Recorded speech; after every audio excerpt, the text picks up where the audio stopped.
right, let's talk about the Tuesday game of the Padres against the Dodgers. This should be a good one. So I have it pretty close to 50-50. It's only a slight edge to the Dodgers. ESPN has the Dodgers winning with about a 56% chance. I actually think that's a little bit too high, and I'll go ahead and tell you why. The one thing I will point out is they're pretty even. It shows the Dodgers scoring with a median of 4 runs, and the Padres a median of 3. Notice that average up there is a bit closer. So really, what it boils down to for tomorrow night's game, it's a toss-up. So let's take a look at one of the reasons why I think the numbers are not as good for the Dodgers as what ESPN thinks they are. Is ordinarily you would have right here in that second spot you'd have Freddie Freeman. He is out. His one of his children is in the hospital dealing with an ailment, and so best of luck and prayers to him and that family. I haven't read that too much what's going on with that, but man, you start pulling out Freddie Freeman, Max Muncy, and Mookie Betts, and what is probably, in my opinion, the best lineup in all of baseball becomes a bit more human.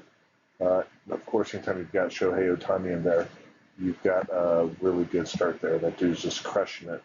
But that notwithstanding, you do have a Teoscar Hernandez who's shocking everybody. That notwithstanding, a lot of the rest of that lineup isn't scaring anyone.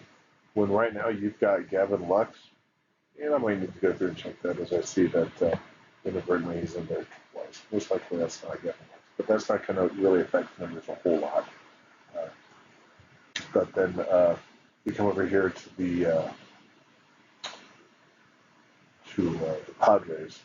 And, they've definitely got some sluggers over here, that's for sure. You see some pretty big home run numbers. Manny Machado, he's a fantastic player. One thing I'll also point out is Tyler Glasnow. You either get a really good Glasnow, he's going to put up his Ks, but sometimes he's just giving up walks and runs. And, you can only do so well when you're going to be doing that. So whereas even though he's got a really good opponents just starting hitting against him, when they hit though and he gives up walks, he just seems to get on the time. Let's take a look at some of the raw numbers here. Overall, numbers look they're really close. So this here's the Dodgers over here on the left. You got the raw numbers on top, and you've got the percentages on the bottom. One of the first things I definitely like to look at is the strikeouts. And it looks like both teams are going to strike out a bit. Dodgers projects strikeout so maybe a little bit less down here, whereas the Padres got that higher floor over here and the overall higher average.